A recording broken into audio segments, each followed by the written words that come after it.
অবশ্যই কুরবানির মাস চলছে। আল্লাহ নবী নিজেও কুরবানি দিয়েছেন। নবী আমার মিনাতে গেলেন, নবী আমার কুরবানি দিলেন নিজের পক্ষ থেকে, নবী আমার পরিবারের পক্ষ থেকে।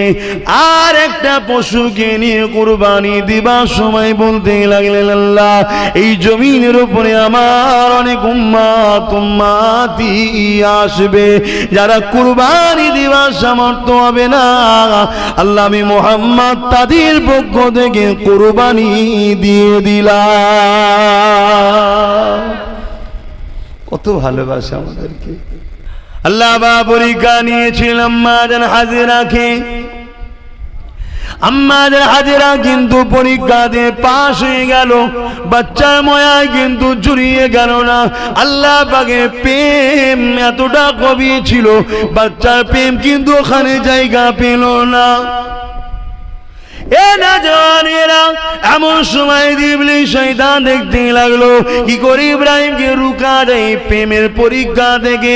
এই হযরতে হাজেরা কাছ থেকে সারা বড় আম্মার কাছে চলে গেলেন।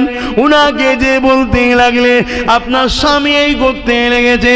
আম্মা জান সারা একটাই কথা বলেছিলে, আমরা সবাই তো আল্লাহর জন্য আল্লাহর দিকে ফিরে যেতে হবে, আল্লাহ যাতে রাজি আমরা যাতে রাজি।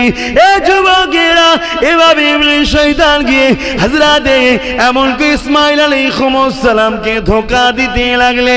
ইসমাঈল আলাইহিস সালাম বলেছিলেন, এই ইবলিস দূর হয়ে যা, আমাকে আমার আল্লাহ পাক সব বলেছে, আমি খুশি মনে আল্লাহ পাকের প্রেমে নিজেকে কুরবানি হতে এসেছি। তবে ইসলাম শরিয়াতের নিয়ম হচ্ছে নিখুঁত পশু দিতে হবে। আপনি বাজারে গিয়ে আপনার আওকাত আছে, এটাকে 30,000 টাকায় কিনতে পারতাম, কিন্তু আপনি দেখে দেখে এমন একটা কিনছেন যেটা ভ্যানে নিয়ে এলে ভালো হয়। এটাকে বলা হয় কুঞ্জুস। কথা বুঝে আসছে না? নিখুঁত সুন্দর।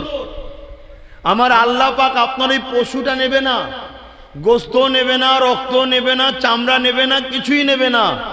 এখানে দুটো জিনিস হচ্ছে, একটা হচ্ছে আপনার মেহনতের টাকা আপনি কুরবানি দিচ্ছেন, আল্লাহর রাস্তায় খরচ করছেন, এবং ওই